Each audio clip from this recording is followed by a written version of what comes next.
Est-ce que c'est fait pour toi être courtier immobilier? On va démystifier un peu c'est quoi les avantages et les désavantages d'être courtier, puis je vais te donner réellement c'est quoi la réalité d'un courtier pour que tu puisses savoir est-ce que tu devrais te lancer à l'eau. En passant, moi, mon nom c'est Dominique Lamarre, ça fait 10 ans maintenant que je suis en immobilier. On a une équipe ici de plus de 16 personnes, puis on fait plus de 300 ventes par année. Donc ça te donne une idée, point de vue expérience en immobilier, à quel point qu'on est en mesure de faire sa marque dans le marché.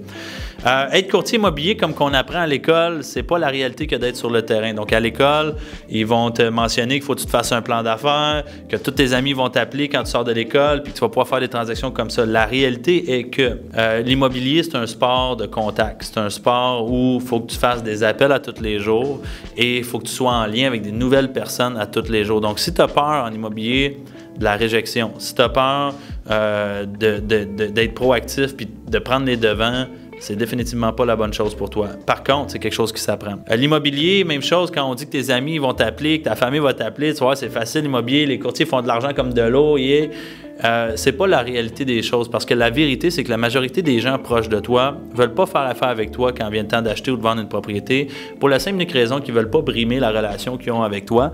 Mais aussi plus loin que ça, c'est que souvent tu débutes et puis quand c'est l'investissement le plus important de ta vie, les gens veulent le remettre dans les mains d'une personne qui a de l'expérience puis qui a fait des preuves dans le passé.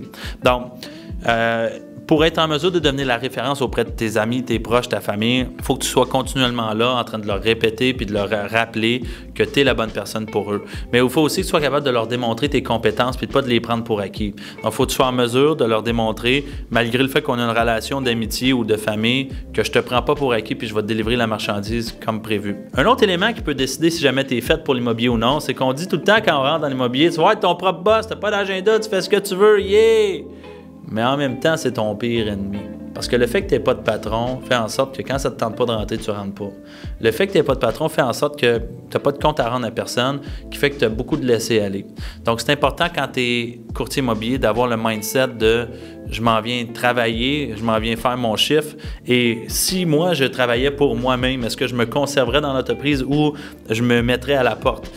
En allant avec cette mentalité-là, tu vas être capable de te positionner. Puis la dernière des choses qui va déterminer jamais tu vas être un courtier qui va avoir de la réussite ou être de succès, il y a deux éléments cruciaux. Le premier, la discipline de mettre à terme un projet. Puis la deuxième, à quel point tu t'adaptes rapidement. Adapter rapidement au changement, adapter rapidement à une personne, adapter rapidement au marché immobilier. Si tu penses devenir courtier immobilier puis tu te demandes par où tu devrais commencer, qu'est-ce que tu devrais faire? Écris-moi en commentaire qu'est-ce qui te fait le plus peur d'être courtier, puis je vais pouvoir te répondre c'est par où tu devrais commencer.